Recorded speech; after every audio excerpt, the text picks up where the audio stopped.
आगे डिंडी ने ब्रह्मा जी से पूछा, ब्राह्मण, आपने आदित्य क्रिया योग को मुझे बतलाया, अब आप ये बतलाने की कृपा करें कि भगवान सूर्य उपवास में कैसे प्रसन्न होते हैं।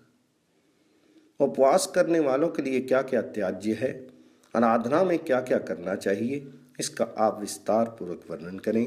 तो ब्रह्मा जी बोले, डिंडिन, भगवान सूर्य पुष्प आदि द्वारा पूजन करने से ही प्रसन्न हो जाते हैं और उत्तम फल देते हैं। पापों से रहित होकर सद्गुणों का आश्रय ग्रहण करके सभी भोगों का परित्याग करना ही उपवास कहलाता है। अतः ऐसे उपवास से क्यों नहीं मनवांछित फल प्राप्त होगा। 1 रात, 2 रात, 3 रात या नक्त व्रत करने वाला निष्काम होकर उपवास कर मन, वचन और कर्म से सूर्य नारायण की आराधना में तत्पर रहे तो ब्रह्मलोक को प्राप्त कर सकता है। यदि साधक किसी कामना से दत्तचित्त होकर भगवान सूर्य की उपासना करता है तो प्रसन्न होकर भगवान उसकी कामना पूर्ण कर देते हैं। अंधकार का नाश करने वाले जगत आत्मा सूर्य नारायण की तन्मयता पूर्वक आराधना के बिना किसी प्रकार भी सद्गति नहीं मिलती। अतः पुष्प, धूप, चंदन, नैवेद्य आदि से भक्ति पूर्वक सूर्य की पूजा और उनकी प्रसन्नता के लिए उपवास करना चाहिए। उत्तम पुष्प के न मिलने पर वृक्षों के कोमल पत्ते अथवा दूर्वा अंकुर से पूजन करना चाहिए। पुष्प, पत्र, फल, जल जो भी यथाशक्ति मिले उसे ही भक्ति के साथ भगवान सूर्य को अर्पण करना चाहिए। इससे भगवान सूर्य को अतुल तुष्टि प्राप्त होती है। सूर्य नारायण के मंदिर में सदा झाड़ू देने पर धूलि में जितनी कणिकाएं होती हैं उतने समय तक सूर्य के समान होकर वह स्वर्ग में रहता है। मंदिर के छोटे भाग का भी मार्जन करने पर उस दिन के पाप से व्यक्ति मुक्त हो जाता है। जो गोमेय से, मृतिका तथा अन्य धातुओं के चूर्णों से मंदिर में उपलेपन करता है वह विमान पर चढ़कर सूर्य लोक में जाता है। मंदिर में जल से छिड़काव करने वाला वरुण लोक में निवास करता है। जो लेपन किए हुए मंदिर में पुष्प बिखेरता है वह कभी दुर्गति नहीं प्राप्त करता। मंदिर में दीपक प्रज्वलित करने वाला व्यक्ति सभी ऋतुओं में सुखप्रद सवारी प्राप्त करता है।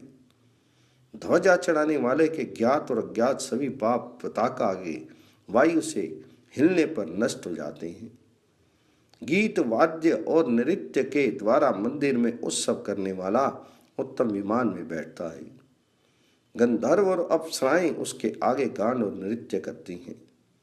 जो मंदिर में प्राण का पाठ करता है उसे श्रेष्ठ बुद्धि की प्राप्ति होती है और वह जाति समर सभी जन्मों की बात जानने वाला हो जाता है।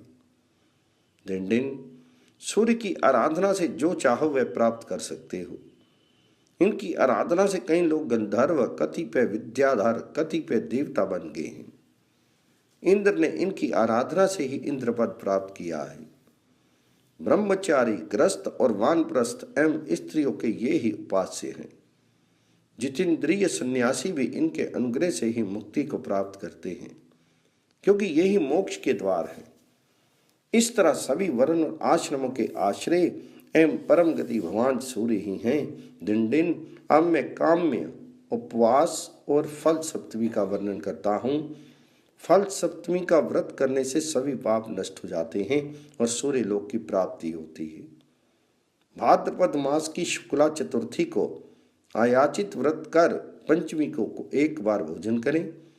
षष्ठी को जित क्रोध जितेंद्रिय होकर पूर्ण उपवास करें और भक्ति के साथ सभी सामग्रियों से सूर्य नारायण की पूजा करें। रात में भगवान सूर्य के सम्मुख पृथ्वी पर शयन करें। सप्तमी को सूर्य भगवान जी का ध्यान करते हुए प्रातः उठकर स्नान पूजन करें और खजूर, नारियल, आम, मतुलुंग आदि नैवेद्यों का भोग लगाएं और ब्राह्मण को दे दें और स्वयं भी प्रसाद के रूप में उन्हें ग्रहण करें।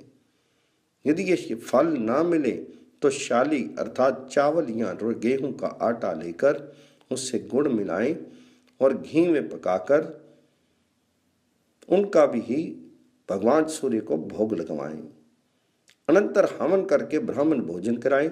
इस प्रकार 1 वर्ष तक सप्तमी का व्रत कर अंत में उद्यापन करें गोमूत्र, गोमेह, गोदुग्ध, दही, घी, कुश का जल, श्वेत मृतिका, तिल और सरसों का उपटन, दूर्वा, गौ के सींगों का जल, चमेली के फूल के रस, इससे स्नान करें और इसका ही प्राशन करें।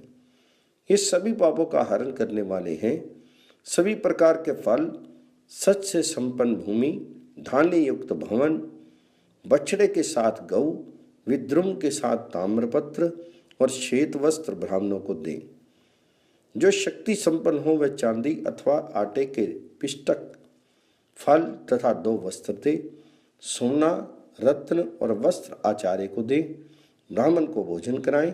इस प्रकार व्रत को संपन्न करें। ये फल सप्तमी का विधान कहा गया है। ये अतिशय पुण्यमयी सप्तमी सभी पापों का नाश करने वाली है। इस दिन उपवास करके मनुष्य सूर्य लोक को प्राप्त करता है। वहाँ देव, गंधर्व और अप्सराओं के साथ पूजित होता है। इस व्रत को जो करता है वह पाप, दरिद्रता और सभी प्रकार के दुखों से मुक्त हो जाता है।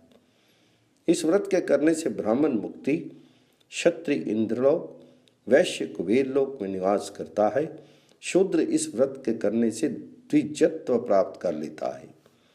पुत्रहीन पुत्र प्राप्त करता है। दुर्भगा सौभाग्यशालिनी होती है और विधवा नारी अगले जन्म में वैधव्य प्राप्त नहीं करती।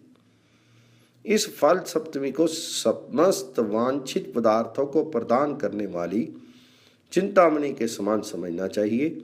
इस फल सप्तमी के कथन, कथा के श्रवण और व्रत करने वाले की सभी इच्छाएं पूर्ण हो जाती हैं।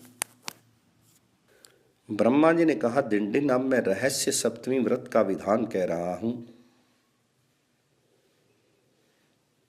इस व्रत के करने से अपने से आगे आने वाली 7 पीढ़ी तथा पीछे की 7 पीढ़ी के कुलों का उद्धार हो जाता है। जो इस व्रत का नियम से पालन करता है उसे धन, पुत्र, आरोग्य, विद्या, विनय, धर्म तथा अप्राप्य वस्तु की भी प्राप्ति हो जाती है। इस व्रत के नियम इस प्रकार हैं। सब में मैत्री भाव रखते हुए भगवान सूर्य का चिंतन करता रहे। मनुष्य को व्रत के दिन ना तेल का स्पर्श करना चाहिए, ना नीला वस्त्र धारण करना चाहिए और ना आंवले से स्नान करना चाहिए। किसी से क्लय तो करे ही नहीं। इस दिन नीला वस्त्र धारण करके जो सत्कर्म करता है वह निष्फल हो जाता है। जो ब्राह्मण इस व्रत के दिन एक बार नीला वस्त्र धारण कर ले तो उसे उचित है कि स्वयं की शुद्धि के लिए उपवास करके पंचगव्य प्राशन करे, तभी वह शुद्ध होता है। यदि अज्ञानवश नील वृक्ष की लकड़ी से कोई ब्राह्मण दंत धावन कर लेता है तो वह 2 चंद्रायन व्रत करने से शुद्ध होता है। इस दिन रोमकूप में नीले रंग के प्रवेश करने मात्र से ही 3 कृच्छ चंद्रायन व्रत करने से शुद्धि होती है। जो व्यक्ति प्रमादवश नील वृक्ष के उद्यान में चला जाता है वह पंचगव्य प्राशन से ही शुद्ध होता है। जहां नील एक बार बोई जाती है वह भूमि 12 वर्ष तक अपवित्र रहती है। रहस्य सप्तमी व्रत के दिन जो तेल का स्पर्श करता है उसकी प्रिय भार्या नष्ट हो जाती। अतः तेल का स्पर्श नहीं करना चाहिए। इस तिथि को किसी के साथ द्रोह और क्रूरता भी करना उचित नहीं है।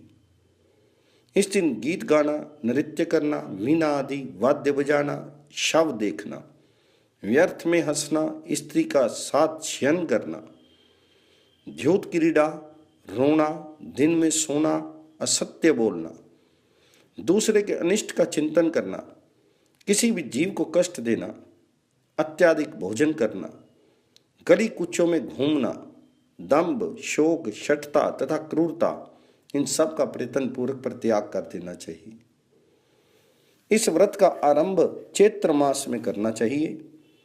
व्रत करने वाले मनुष्य को चाहिए कि वह चैत्र आदि मासों में धाता, अरिम्मा, मित्र, वरुण, इंद्र, विवस्वान, पर्जन्य, पूषा,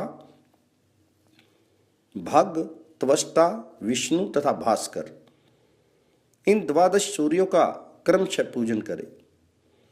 प्रत्येक सप्तमी के दिन भोजक ब्राह्मणों को घी के साथ भोजन कराकर उसे घृत सहित पात्र, 1 मासा स्वर्ण और दक्षिणा देनी चाहिए। यदि भोजक ना मिल सके तो श्रेष्ठ ब्राह्मण को ही भोजक की भांति भोजन कराकर यही वस्तुएं दान में देनी चाहिए।